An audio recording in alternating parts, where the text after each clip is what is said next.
Good morning, students. Today we are going to learn the applications of radioisotopes. There are different types of applications like physico-chemical applications, medical applications, agriculture applications, etc. But today we are going to learn physico-chemical applications.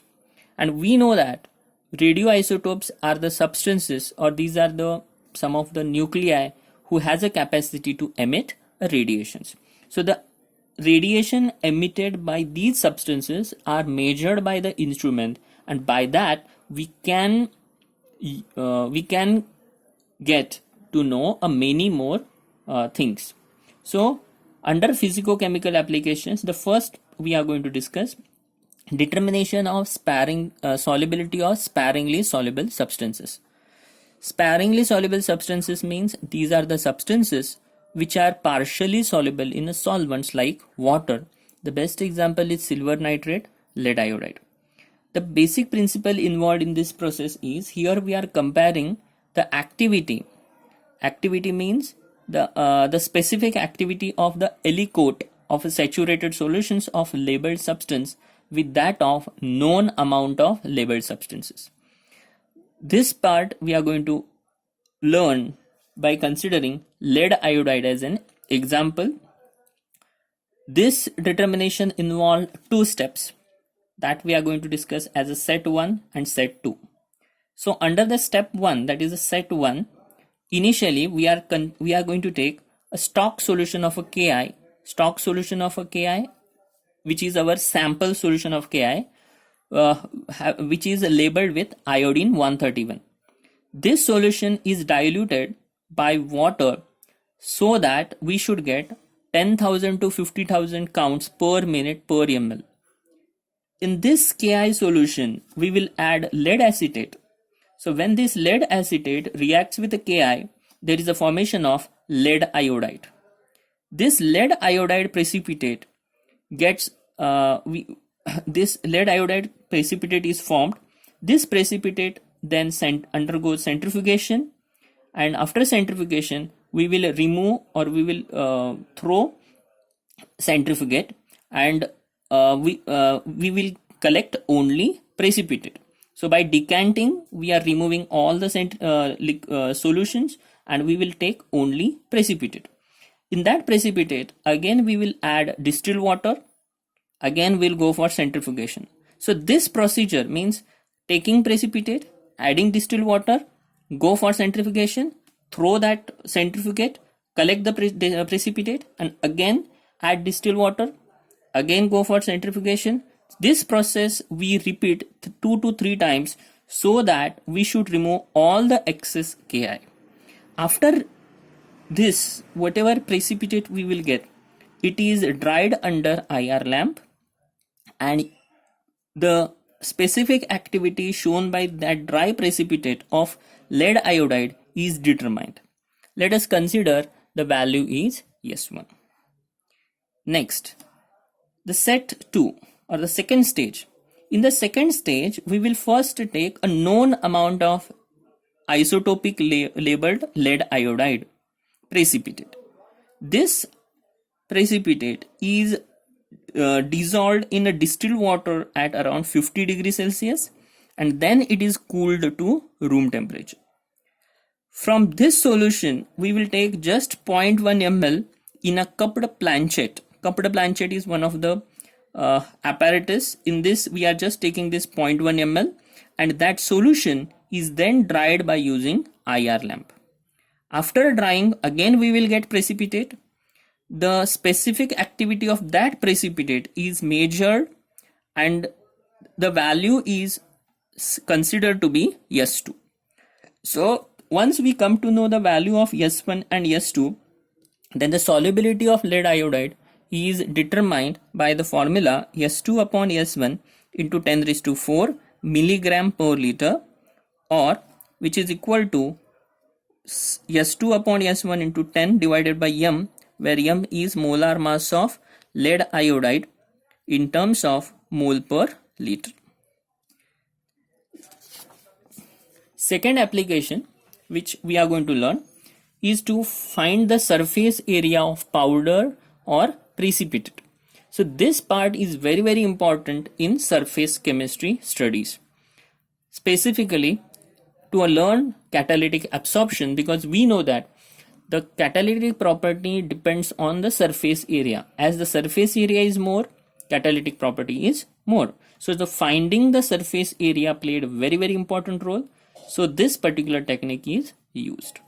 The basic principle involved in this process is, so when the precipitate is in contact with its saturated solution, there is a rapid exchange of ions between a surface of solid phase and the solution. The extent of exchange depends on surface area of a powder. This is measured if solution is initially labeled with radioactive isotopes. The meaning of all this thing is, now suppose if I consider a solution of sodium sulfate where sulfur is labeled 35, and in this solution when I add barium sulfate solid, this is solid, then there exists a exchange of sulfate ion. So sulfate present in solid exchange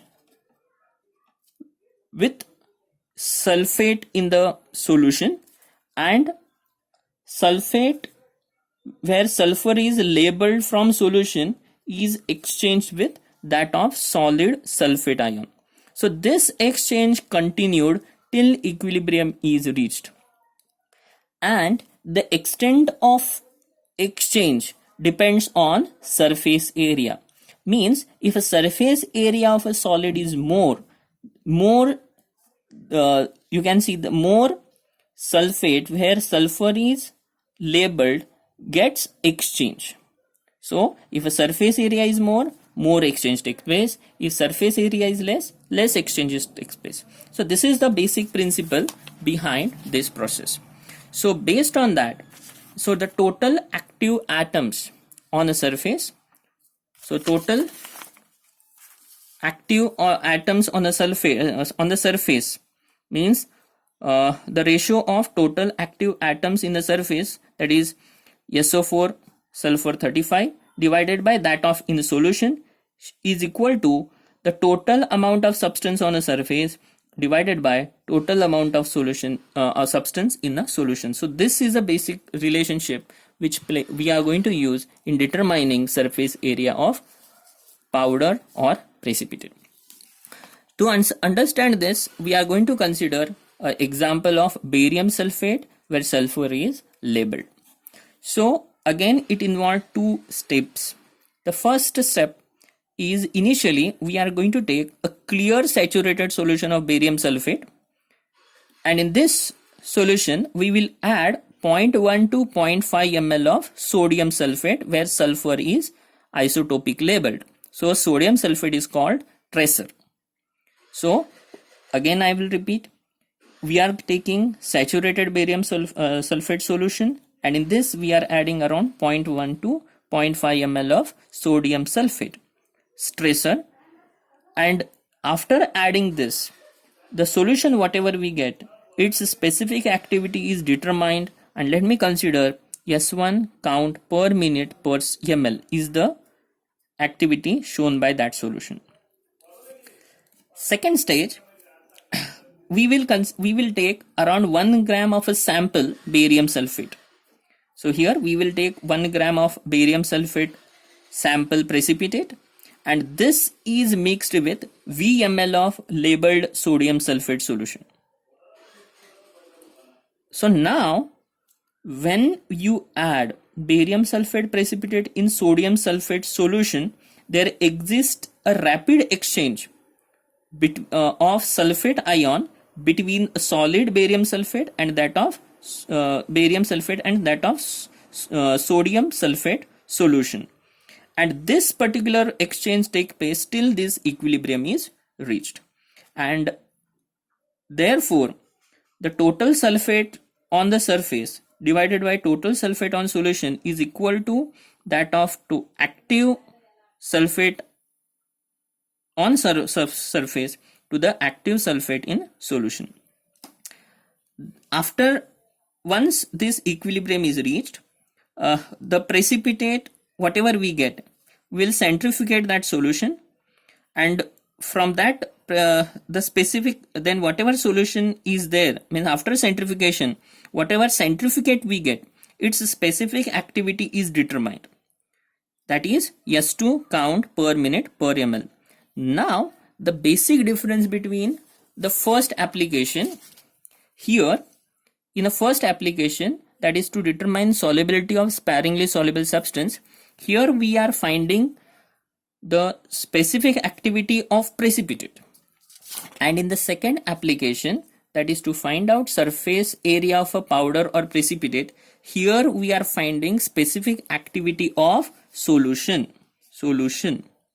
Okay, so after this, means the precipitate is centrifugate, and afterwards the specific activity of that centrifugate is determined, and let us consider the value is S2 count per minute per ml. Further, once we got S1 and S2, and always S2 value is less than S1. So now the activity transferred from solution to surface is of precipitate is V into S1 minus S2, and that which is remained in a solution is V into S2. So by using this formula, we can calculate that particular ratio, and theoretically surface area of barium sulfate is calculated by m upon dn raised to 2/3, where m is molar mass of barium sulfate, d is density, n is Avogadro number. Third application is determining rate of diffusion. Now diffusion, already you know, when any matter flows from a region of high concentration to the region of low concentration, it is called diffusion, and this diffusion is directly proportional to difference between the concentration of two phases. There are two types of diffusion: tracer diffusion and self diffusion. So in a tracer diffusion, it involves the diffusion of a matter of one type into another type. So for example, whenever you have considered sodium chloride is it is getting diffused in KCl, and if sodium is a tracer, then here Na plus is diffused in KCl solution. Second category is a self diffusion, where diffusion occurred of a one matter into the same matter. Example, labeled potassium, that is K42, is diffused in a KCl solution.